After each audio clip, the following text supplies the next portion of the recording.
बिहार में आरजेडी कांग्रेस के मंच से मेरी मां को गालियां दी गई।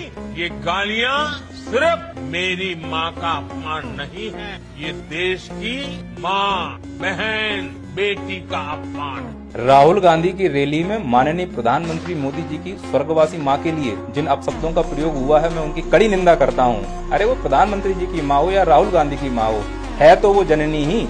क्या हमारा समाज इतना नीचे गिर चुका है कि आज हम खुलेआम अपनी माँ बहनों को गाली दे रहे हैं और हम कायरों की तरह सुनकर चले आए? अरे मैं देश के युवाओं से कहना चाहता हूँ, अगर किसी की माँ को गाली देनी है तो वैधानिक शब्दों का प्रयोग करो। कांग्रेस की विधवा बोलो, 50,000 गर्लफ्रेंड बोलो, जर्सी गाय बोलो, ये क्या बदतमीजी कर रहे हो तुम?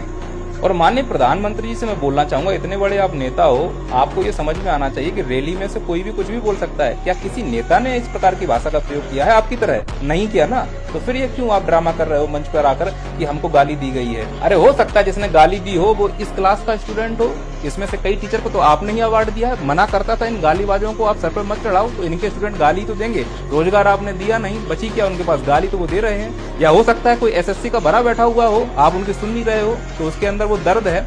मोदी जी, जिस बेइज्जती को आपने अभी फील किया ना, इस देश का युवा यह बेइज्जती रोज फील करता है। और जब ऑडियंस ही इस देश में गाली वाली हो चुकी, तो गाली से आप कहां तक बचोगे? क्योंकि आप ही लोगों ने तो इन सेलिब्रिटी को सेलिब्रिटी बना के रखा है। इन गालीबाजों को अगर आप एडवांस में जाकर पुरस्कार दोगे तो गालियां ही तो पड़ेंगी। इसीलिए तो इन छपरियों को मैं आके क्लास लगाता हूं कि आराम खोरो, तुमने पूरे समाज को गालीबाज बना दिया है। डर था इसी दिन का कि कहीं कोई आके माननीय प्रधानमंत्री को गाली ना दे दे, वही हुआ।